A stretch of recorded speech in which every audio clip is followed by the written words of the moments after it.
Good day, my name is Gutierrez from BSN1-A, and today I'm going to do a return demonstration of bed bath.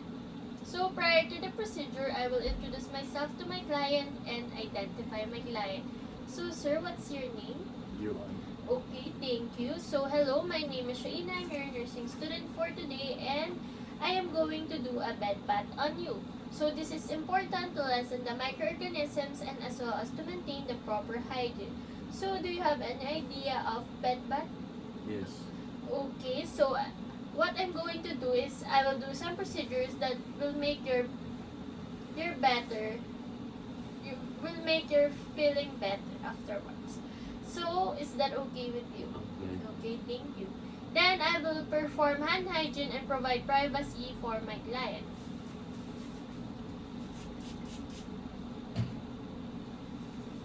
So the first thing to do is prepare my client and also the environment. So if he needs her mother to accompany her, I will ask him. So sir, do you need your mother to accompany you? No. Do you need to use the toilet for urinal? No. Okay, thank you. So I will also encourage my patient to perform as much as personal care as possible. Then I will also assess his skin. So his skin seems to be okay but needs a bed bath. So we will start. So next procedure is I'm going to prepare the bed and I will position my patient appropriately. So this time I'm going to position the bed in a comfortable height for me, so the height is comfortable for me, and also lower the side rails but keep the other one up. Then I will assist him to move near me. So he is near me. Then I will place a bath blanket to my client as I remove the top sheet.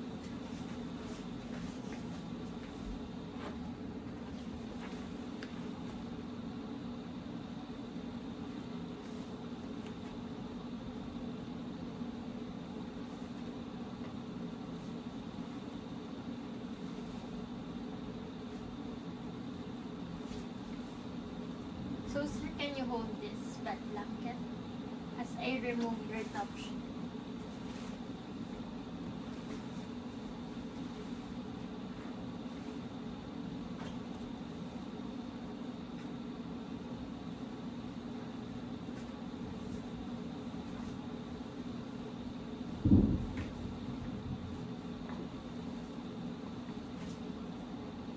Then place it in the hamper.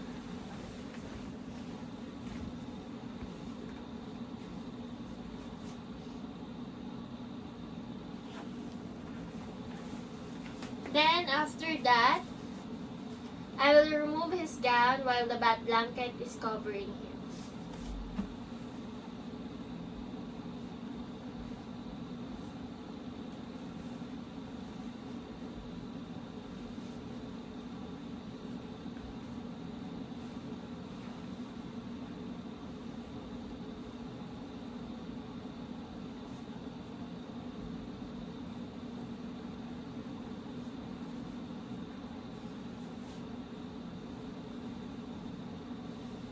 Then put it on the hamper.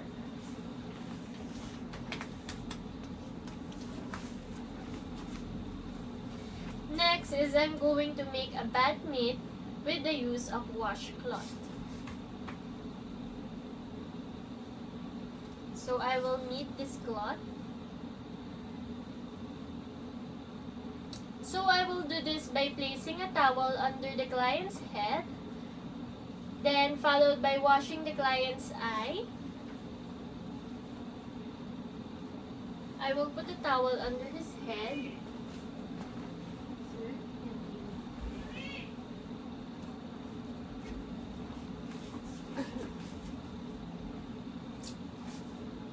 Followed by washing the client's eye with water only and dry it immediately. Always remember to use a separate washcloth to each eye. Start washing from the inner and outer canthus. Next is I will wash the client's face with the use of a soap. So do you want me to use a soap on your face? Okay, so he doesn't want to use me a soap, so I will just use a water and a washcloth on his face. So I will just wash his eyes. Kindly close your eyes. Then another washcloth on the other eye.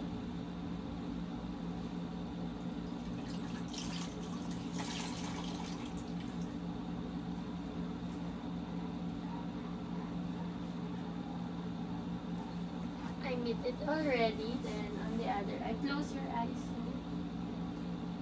So I will just wash his face with a water and a washcloth from his ears, face, other ear, then his neck. So after that, dry it with another towel.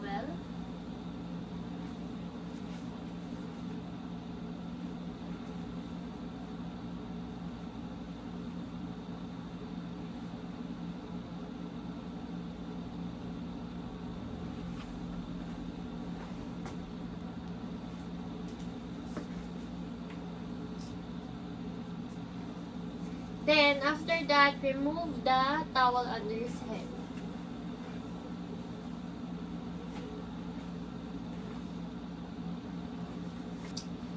Next one is I'm going to wash his arms and hands. So I will begin this by placing a towel lengthwise under the arm away from me. Then after that, I will wash, rinse, and dry by elevating her arm and supporting the client's wrist and elbow.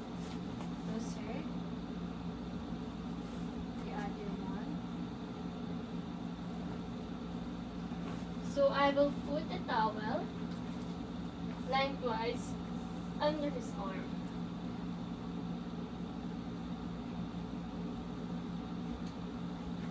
Then on the other side,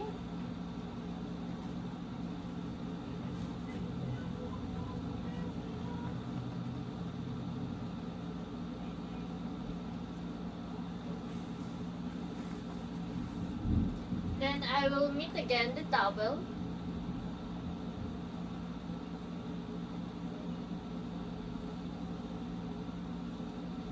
So I will make sure that I will include the axillary area of my patient.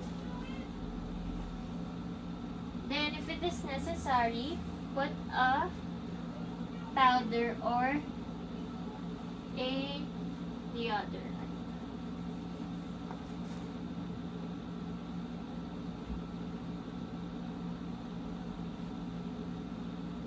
Another washcloth for another arm.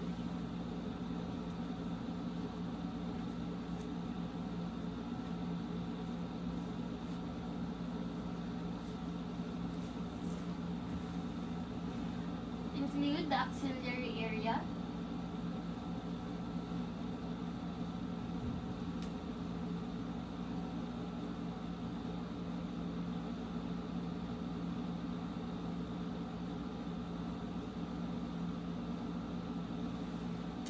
Then after that, dry it with a towel.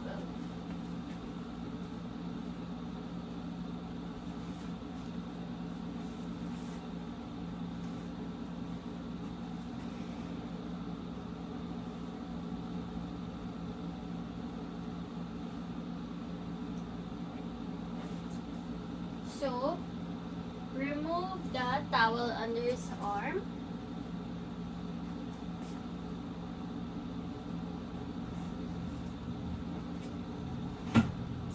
Then after that, I will proceed to the chest and as well as the abdomen. So again, I will place a bath towel lengthwise over the chest of my patient.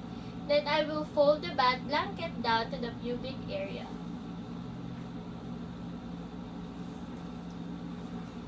Sir, can you see?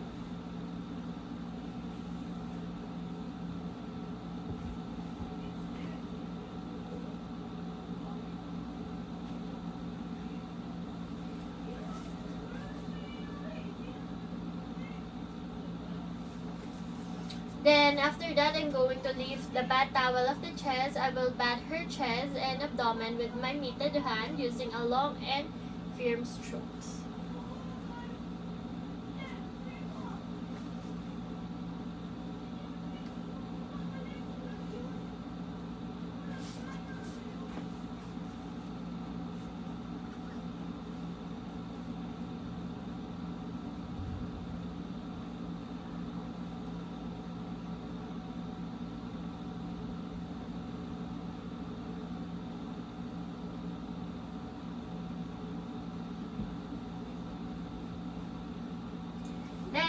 that, dry it.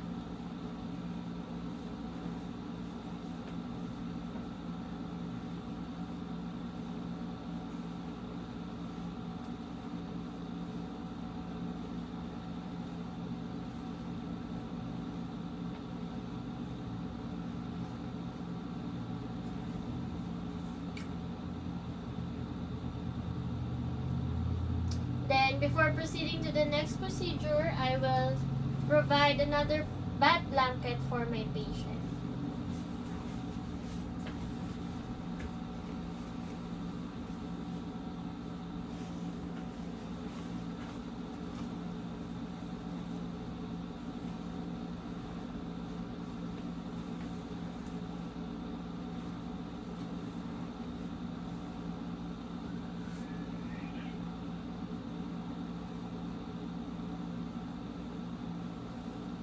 Sir, can you hold this bath blanket?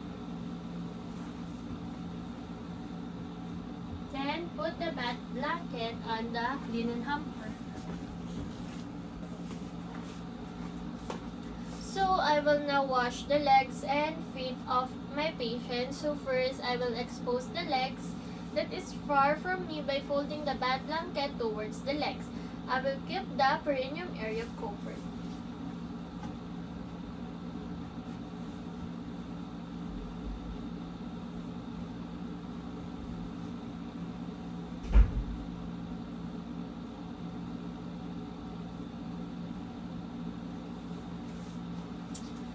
So then I will lift her legs and place a bath towel lengthwise under it. I will now wash and rinse and dry the legs of my patient.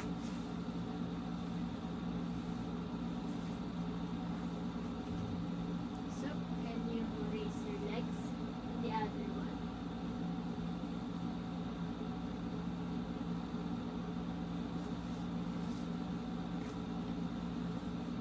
I will again knit the towel.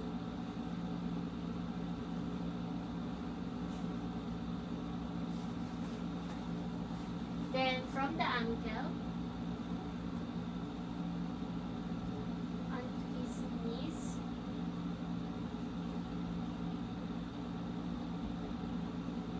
then on the thighs,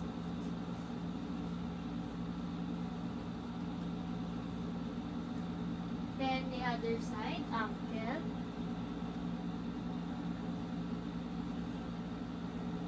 his knees, then on the thighs. Then after that, I will dry it with the towel.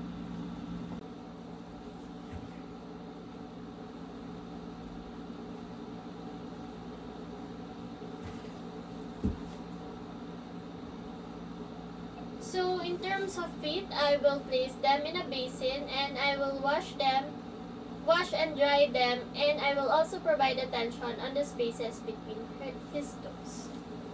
So sir, can you sit? Can you do a sitting position?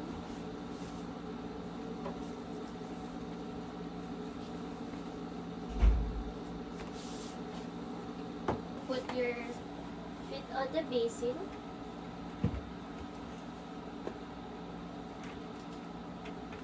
Then wash and dry them, and I will also provide attention on the spaces between his toes.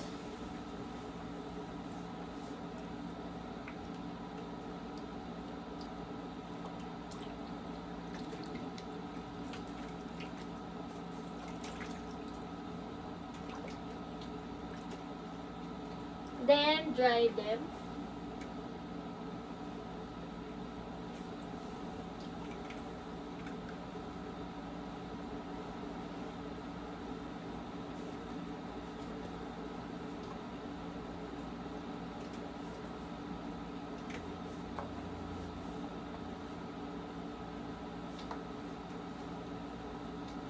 The other one.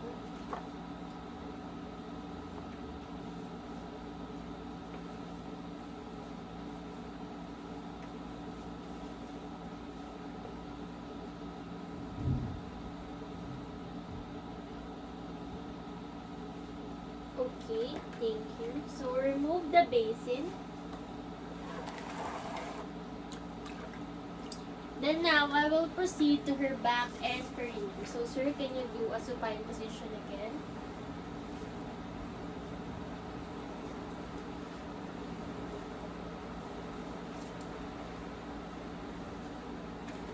So, now I will proceed to her back and perineum. So, first, I will position him in a prone position.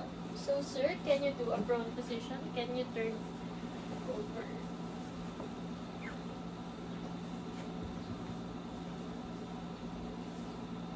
Okay, thank you, sir. So, I will place a bath towel lengthwise along her back and buttocks. I will keep my client covered with bath blanket as much as possible. Then, I will wash and dry his back starting from the shoulders down to the buttocks. So, sir, can you...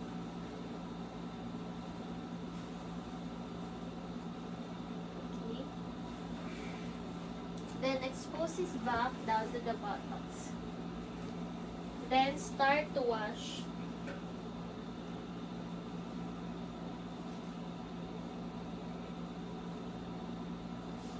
From the shoulder.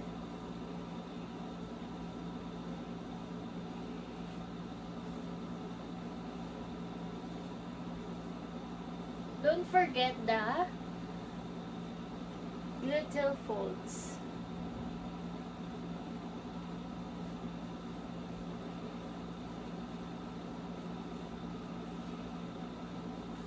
So after that, I will massage his back and assist him in positioning again in the supine position.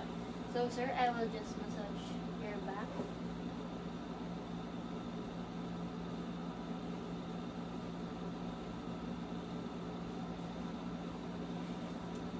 Okay, so can you do again, turn your...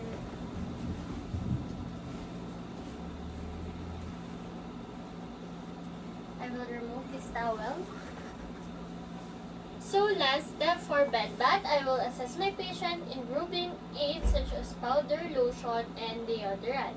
I will use a powder, but I don't have powder now, and release a little as possible into the atmosphere. I will also help him in putting a clean gown again or pajamas. After this, I will now assist him for the next care such as the hair, mouth, and nails care.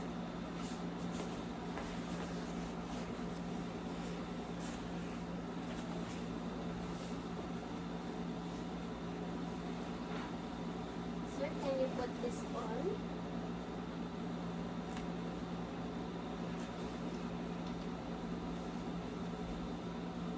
The other one. This one, sir.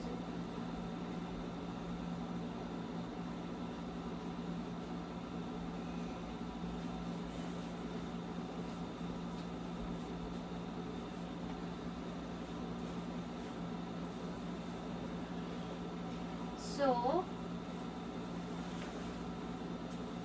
after that, put again the top sheet.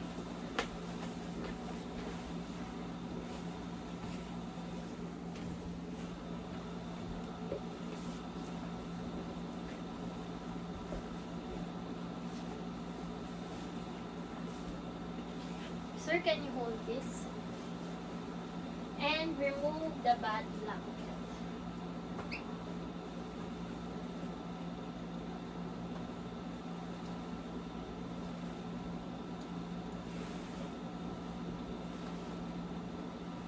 Then put these on the linen hamper.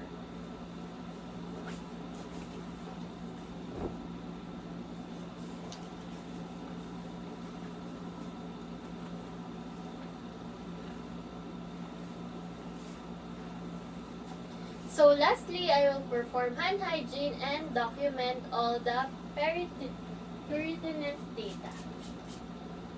So that's all for my bed bath. Thank you.